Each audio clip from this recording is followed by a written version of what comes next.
नमस्कार दोस्तों, Shivaji science point में आप लोगों का फिर से स्वागत है। हम लोग क्लास 10th का लेसन फर्स्ट डिस्कस कर रहे थे, जिसमें हमने बताया था आप लोगों को कि रासायनिक समीकरण क्या होता है और रासायनिक अभिक्रियाएं क्या होती हैं। हमने बताया था आप लोगों को उत्पाद अभिकारक के सब बातों पर हम चर्चा कर चुके थे, लेकिन उसमें कोई खास नहीं था, है ना। लेकिन जो अभिक्रियाओं का प्रकार है, रासायनिक अभिक्रियाओं का प्रकार, आप देख रहे हैं कि लेसन फर्स्ट है रासायनिक अभिक्रियाएं एवं रासायनिक समीकरण। चूँकि हमारा वीडियो बहुत लंबा हो जा रहा है, इसलिए हमें लिख कर बनाना पड़ रहा है, ठीक है। तो नहीं तो हम वैसे ही बताते, लेकिन वीडियो ज़्यादा लंबा हो जाने के कारण हमें लिख कर बनाना पड़ रहा है, ठीक है। तो देखिए यहाँ पर जो हम लोग डिस्कस कर रहे थे रासायनिक अभिक्रियाओं के प्रकार के बारे में, यानी कि रासायनिक अभिक्रियाएं कितने प्रकार की होती हैं। आपसे ये प्रश्न तो नहीं पूछेगा, लेकिन अभिक्रियाओं में जो प्रकार हैं, जो प्रकार की हर एक हेडिंग है, उनसे प्रश्न बिल्कुल आता है परीक्षाओं में। और मोस्टली आपको मिलेगा विस्थापन अभिक्रिया, प्रतिस्थापन अभिक्रिया के नाम से, ठीक है। हमने वहाँ पर डिस्कस कर लिया था इसके पिछले वीडियो में कि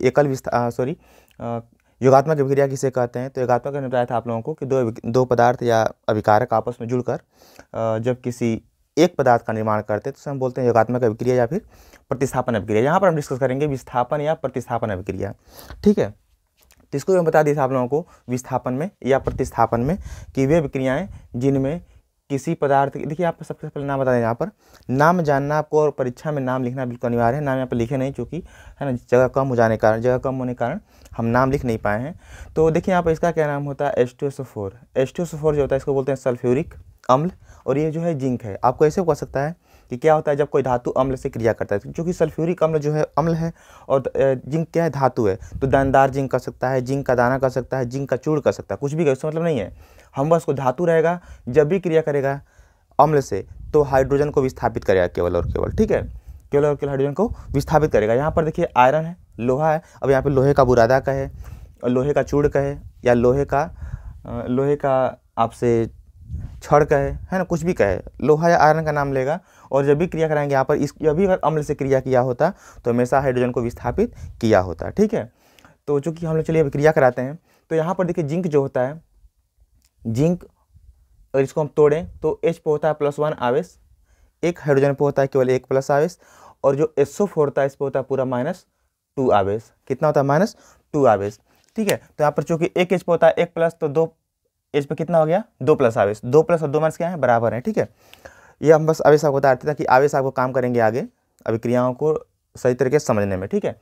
तो जो जिंक क्या करेगा, यहाँ से विस्थापित करेगा, इसको H2 को विस्थापित कर देगा, हटा देगा। और जब ये हट जाएगा बेचारा, तो यहाँ पर क्या बचेगा, SO4 बचेगा केवल, है ना। यहाँ पर क्या बचा, SO4, क्योंकि H2 क्या हो गया, हट गया।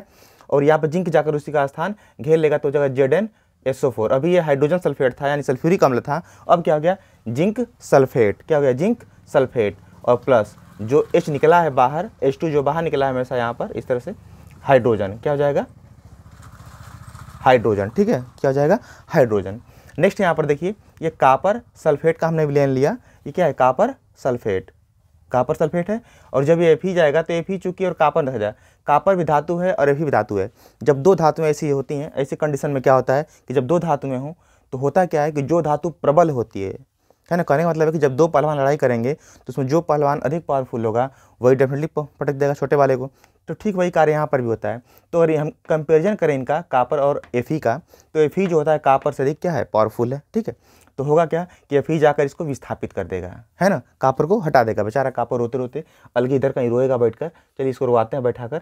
तो कापर अलग रो रहा है, और जब कापर यहाँ से हट गया तो क्या बचा, केवल SO4 बचा। और SO4 बचा, कापर की जगह क्या हो गई, खाली हो गई, वहीं पर जाकर Fe जुड़ जाएगा। तो जगह यहाँ पर FeSO4 क्या हो जाएगा, Fe और SO4, यानी कि आयरन सल्फेट, ठीक है। क्या बनेगा, आयरन सल्फेट, ठीक है। तो समझ में आ रहा है आप लोगों को कि यहाँ पर हो क्या रहा है कि किसी पदार्थ के परमाणु का दूसरे परमाणु द्वारा विस्थापन हो रहा है। यहाँ पर देखिए, किसी पदार्थ के परमाणु का दूसरे परमाणु द्वारा विस्थापन हो रहा है। तो बस हमारी अभिक्रिया की परिभाषा, इसकी परिभाषा हमारे पास क्या है, डेफिनेटली हमको आ रही है। देखिए कैसे बताएंगे हम लोग, डिफाइन कैसे करेंगे, यानी कि वे अभिक्रियाएं, क्या बताएंगे हम लोग, वे अभिक्रियाएं जिसमें किसी पदार्थ के परमाणु का दूसरे परमाणु द्वारा विस्थापन किया जाता है, उसे प्रतिस्थापन या विस्थापन अभिक्रिया कहते हैं। लेकिन यहाँ पर एक और पूछता है, तो ये दोनों जो अभिक्रियाएं हैं, इनको हम कहेंगे एकल विस्थापन,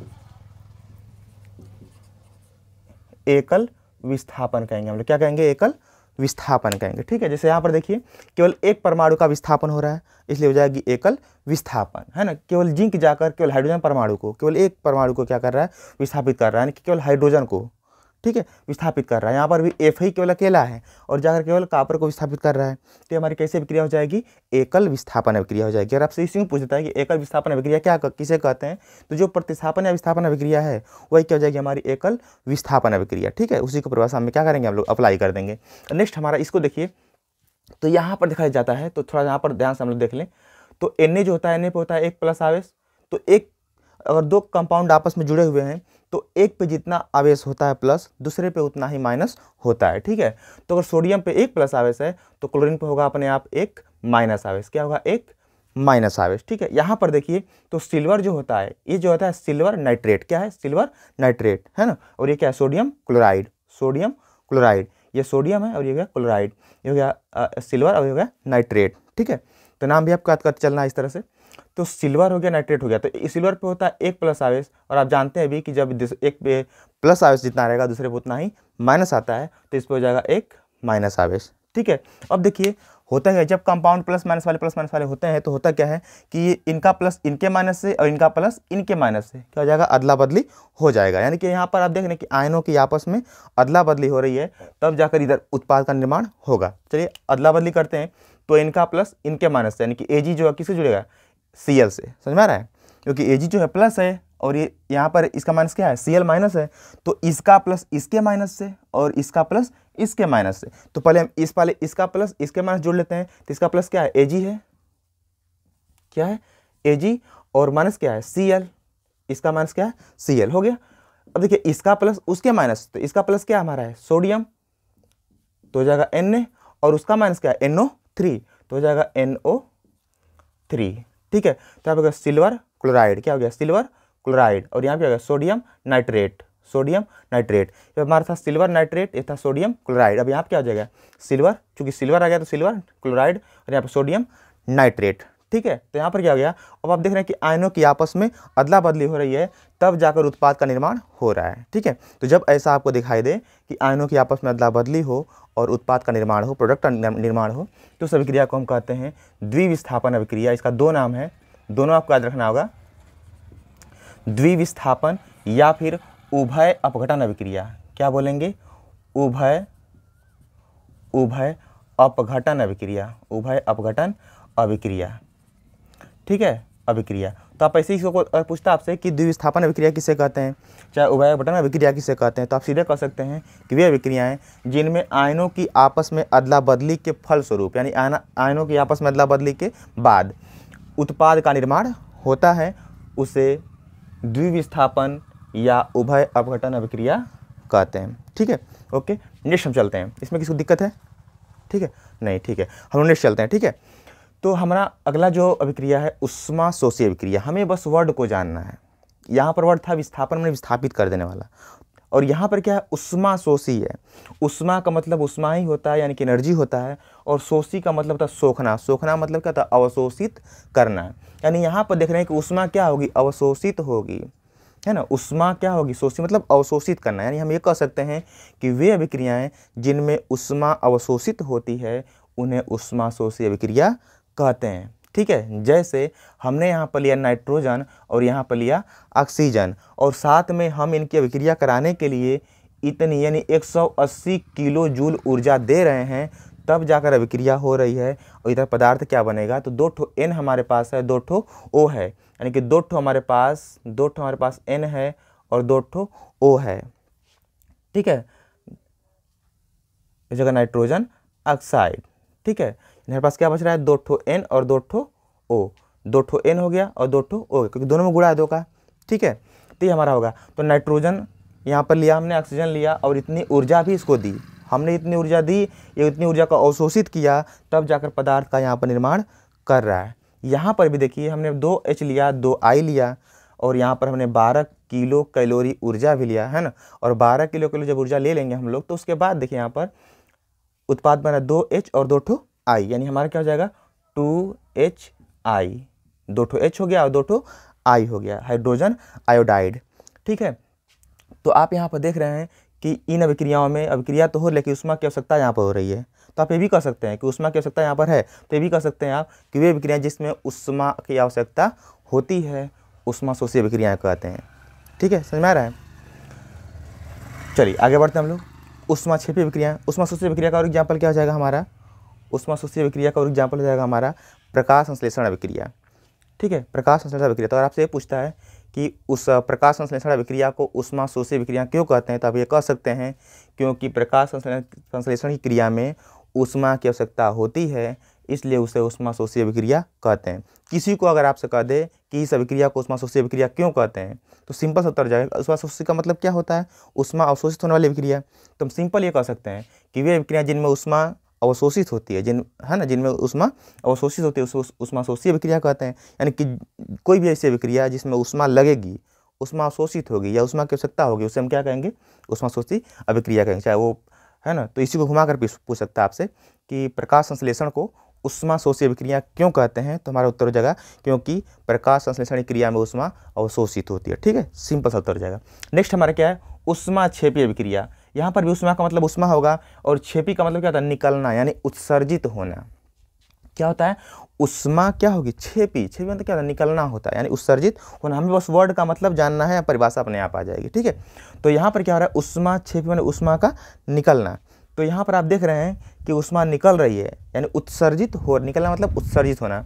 तो वे अभिक्रियाएं जिसमें ऊष्मा उत्सर्जित होती है ऊष्मा क्षेपी अभिक्रियाएं कहलाती हैं। वे अभिक्रियाएं जिनमें ऊष्मा उत्सर्जित होती है ऊष्मा क्षेपी अभिक्रियाएं कहलाती हैं। क्योंकि यहाँ पर परिभाषा खुद ही, हेडिंग खुद ही बता रही है कि यहाँ पर ऊष्मा क्या हो रही है, निकल रही है, मैंने उत्सर्जित हो रही है, तो हमें परिभाषा रटना ही नहीं है।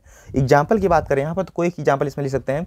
जैसे हमने लिया कार्बन और यहाँ पर लिया ऑक्सीजन। हमने यहाँ पे कार्बन लिया और ऑक्सीजन लिया और बन क्या रहा है, यहाँ पर CO2 बन रहा है। कार्बन 1 है और O कितना है, हमारे पास 2 है, यानी कार्बन डाइऑक्साइड बन रहा है। और साथ में इतने हम देख रहे हैं कि अभिक्रिया तो हो जा रही है, लेकिन अभिक्रिया होने के बाद देख रहे हैं कि इतनी ऊर्जा भी निकल रही है, यानी 94,300 किलो कैलोरी ऊर्जा निकल रही है। इसका मतलब ये हो रहा है कि जब ये ऊर्जा निकल रही है तो इसका मतलब ये हुआ कि जब ऊष्मा निकलेगी तो कौन सी अभिक्रिया होगी, ऊष्मा क्षेपी अभिक्रिया। ठीक है, ओके। नेक्स्ट हमारा एग्जाम्पल है, यहाँ पे देखिए नाइट्रोजन हमने लिया और यहाँ पे लिया हाइड्रोजन। जब भी क्रिया होगा नाइट्रोजन और हाइड्रोजन का तो हमेशा क्या बनेगा, अमोनिया बनता है, यानी कि NH3 बनता है, यानी कि क्या बनता है, अमोनिया बनता है। ठीक है, अमोनिया बनता है। अब चूंकि यहाँ पर N कितना हमारा है, 2 है और यहाँ पर कितना 1 है, तो यहाँ पर हम 2 से क्या कर देंगे, गुणा कर देंगे, तो हमारा 2 N तो कंप्लीट हो गया। लेकिन H कितना हो गया, 2/6 हो गया। कितना हो गया, 2/6। और यहाँ पे कितना है, 2 है, तो किसी ऐसे से गुणा करेंगे 6 हो जाए, तो हम यहाँ पे 3 से गुणा करेंगे तो क्या हो जाएगा, 6 हो जाएगा। ठीक है, 3 के 6। तो जब नाइट्रोजन हाइड्रोजन से क्रिया करेगा वो भी एक संबंध है 3 के अनुपात में। देखिए N के सामने क्या है, 1 है और H के सामने क्या है, 3 है। ठीक है, जब भी नाइट्रोजन और हाइड्रोजन क्रिया करेंगे एक संबंध है 3 के अनुपात में, तो क्या बनेगा, अमोनिया बनेगा। क्या बनेगा, अमोनिया। NH3 जो होता है सूत्र होता है अमोनिया का, उसके पहले जो अंक होता है वो दर्शाता है उसके अणु की संख्या को, परमाणु संख्या को। इससे मतलब नहीं, मेन सूत्र से मतलब है। ठीक है, तो अमोनिया तो बन रहा है लेकिन 22,400 किलो कैलोरी ऊर्जा भी क्या हो रही है, निकल रही है, उत्सर्जित हो रही है। यानी कि जिसमें ऊष्मा निकलेगी, उत्सर्जित होगी, उसे हम क्या कहेंगे, ऊष्मा क्षेपी अभिक्रिया कहेंगे। ठीक है, मुझे लगता है कि आपको यहाँ तक समझ में आ गया, कोई दिक्कत नहीं होगी। यहाँ पर भी आपको कोई दिक्कत है नहीं। तो यहाँ पर अगर हम देखें, थोड़ा इसको देख लीजिए, उस अवक्षेपण अभिक्रिया को थोड़ा सा इसमें पूछ देता है, कभी कभी पूछता है कि अवक्षेपण अभिक्रिया किस कहते हैं। हाँ, एक प्रश्न यहाँ से आता है कि श्वसन को ऊष्माक्षेपी अभिक्रिया क्यों कहते हैं, तो हम सीधे कह सकते हैं ऊष्माक्षेपी का मतलब क्या था, ऊष्मा निकलना। तो हम ये कह सकते हैं कि श्वसन की क्रिया में ऊष्मा उत्सर्जित होती है, इसलिए श्वसन को ऊष्माक्षेपी अभिक्रिया कहते हैं। जब हम लोग सांस लेंगे तेजी से तो क्या होगा, हीट होगा, गर्मी होगा, यानी ऊष्मा क्या होगी, निकलेगी, है ना। ऊष्मा निकलती तभी तो हमें गर्मी होती है, तो वही आपको बताना है ना। तो अगर आपसे पूछता है कि श्वसन को ऊष्माक्षेपी अभिक्रिया क्यों कहते हैं, चाहे श्वसन को ऊष्माक्षेपी अभिक्रिया कहते हैं क्यों, बताइए। तो आप बताएंगे कि श्वसन की क्रिया में ऊष्मा उत्सर्जित होती है, ऊष्मा निकलती है, इसलिए श्वसन को ऊष्माक्षेपी अभिक्रिया कहते हैं। ठीक है, ओके। नेक्स्ट हम चलते हैं, 5वां जो है अवक्षेपण अभिक्रिया। प्रकार नहीं पूछेगा लेकिन प्रकार की जो हेडिंग उसमें पूछेगा, जिसमें से आपको इसको पूछा गया है, अवक्षेपण अभिक्रिया को पूछा गया है, और जो हम बताएं क्यों कहते हैं ऊष्माक्षेपी ऊष्माशोषी वो पूछा गया है, और विस्थापन तो कई बार पूछा गया है। ठीक है, नेक्स्ट है अवक्षेपण अभिक्रिया। अवक्षेपण का मतलब होता है कि इसमें क्या होगा, अवक्षेप का निर्माण होगा। क्या होगा, अवक्षेप का निर्माण होगा, यानी कि वे अभिक्रियाएं जिसमें अवक्षेप का निर्माण होता है उससे अवक्षेपण अभिक्रियाएं कहते हैं। जैसे अब देखिए अवक्षेप का मतलब होता है कि जिस बर्तन में हम क्रिया करा रहेंगे, अभिक्रिया कराएंगे, उस बर्तन में वो पदार्थ तली में नीचे बैठ जाएगा। तो जो नीचे बैठ जाएगा उसी को हम कहते हैं अवक्षेप होना, अवक्षेप प्राप्त होना या अवक्षेपित होना। ठीक है, अब देखिए यहाँ पर आप अभी पढ़े हैं ऊपर ही, यहाँ पर Cl पे होता है 1 माइनस। तो यदि Cl पे 1 माइनस होता है तो कितना Cl हमारे पास है? 2 Cl है। तो कितना हो गया? 2 माइनस हो गया। तो जब 2 माइनस इधर है, 2 प्लस उधर आएगा अपने आप। ठीक है, बताया था आपको कि एक पे जितना माइनस दूसरे पे उतना ही प्लस, तो इससे +2 हो गया। समझ में आ रहा है? ठीक है, तो इस पे 1 माइनस है तो इस पे कितना होगा? +2 हो गया। यहाँ पर देखिए एक H पे होता है +1 आवेश, एक H पे होता है +1 आवेश, तो 2 H पे कितना हो गया? 2 प्लस आवेश। चूंकि कुल मिला के इधर 2 प्लस आवेश है तो इधर क्या हो जाएगा? 2 माइनस आवेश, यानी SO4 पे, पूरे SO4 पे होता है -2 आवेश। ठीक है, तो अब देखिए एक का जो प्लस और दूसरे के माइनस जुड़ता है, अभी हमने बताया आपको कि एक का प्लस दूसरे के माइनस से, तो ये H प्लस जो होता है Cl माइनस लेकर भाग जाएगा। समझ में आ रहा है ना? तो जो H प्लस आपका है, H प्लस Cl माइनस लेकर भाग जाएगा, क्योंकि उसका सपाटी है, बेचारा गुम हो गया था कहीं मेले में, तो उसको खोज रहा था, आज मिला है उसको। तो 2 ठो H भी हमारे पास प्लस है और 2 ठो Cl भी हमारे पास क्या है? माइनस है। तो 2H और 2 Cl हमारे पास क्या हो जाएंगे? यहाँ सॉरी, ये सही रहेगा, 2H और 2 Cl हमारे पास क्या हो जाएंगे? निकल जाएंगे। 2H और 2 Cl, यानी कि 2 ठो H और 2 ठो Cl, 2H हो गया, 2 ठो Cl हो गया, निकल जाएंगे। अब चूंकि बचा क्या यहाँ से? Ba बच रहा है और यहाँ से क्या हो रहा है? SO4, क्योंकि Ba पे होता है +2 आवेश और SO4 पे होता है -2 आवेश, तो प्लस माइनस यहाँ पे बराबर है, ये भी दोनों बिछड़े भाई हैं। ठीक है, तो ये भी आपस में जुड़ जाएंगे, तो Ba हो जाएगा और यहाँ से SO4 हो जाएगा, यानी कि हो जाएगा बेरियम सल्फेट, बेरियम सल्फेट। और ये जो है अवक्षेप जो होता है उसको हम नीचे दिखाते हैं, और जो गैस होती है उसको हम क्या करते हैं? ऊपर की तरफ तीर दिखाते हैं। ठीक है, तो ये अवक्षेपण अभिक्रिया है, अवक्षेप हो जाएगा, तो इस ये बेरियम सल्फेट का क्या प्राप्त हो रहा है? अवक्षेप प्राप्त हो रहा है। और ये हाइड्रोजन क्लोराइड यानी कि हाइड्रोक्लोरिक अम्ल बन रहा है, उसका मतलब नहीं था। यहाँ पर हमने लिया बेरियम क्लोराइड, बेरियम क्लोराइड, और ये क्या? सल्फ्यूरिक अम्ल हुआ। ठीक है, जब क्रिया कराएंगे तो यहाँ पर क्या होगा? अवक्षेप। यहाँ पे क्या बन रहा है? ये अवक्षेप बन रहा है। किसका अवक्षेप बन रहा है? तो बेरियम सल्फेट का, बेरियम सल्फेट का अवक्षेप प्राप्त हो रहा है। यानी कि वे अभिक्रियाएं जिसमें अवक्षेप का निर्माण होता है उसे अवक्षेपण अभिक्रिया कहते हैं। ठीक है, मुझे उम्मीद है कि ये सारी चीज़ें आपको समझ में आ गई होंगी बिल्कुल आसानी तरीके से। परिभाषा रटना नहीं आप लोगों को, परिभाषा केवल हमें हेडिंग को तोड़ेंगे, परिभाषा अपने आप आ जाएगी। बस आपको एग्जाम्पल साथ रखना है, कम से कम एक एक एग्जाम्पल सबका याद रखना है। ठीक है आप लोगों को। बाकी जो इसका टॉपिक अगला है उसको हम आगे नेक्स्ट कर रहे हैं, कंटिन्यू कर रहे हैं, इसको देख लीजिए आप लोग।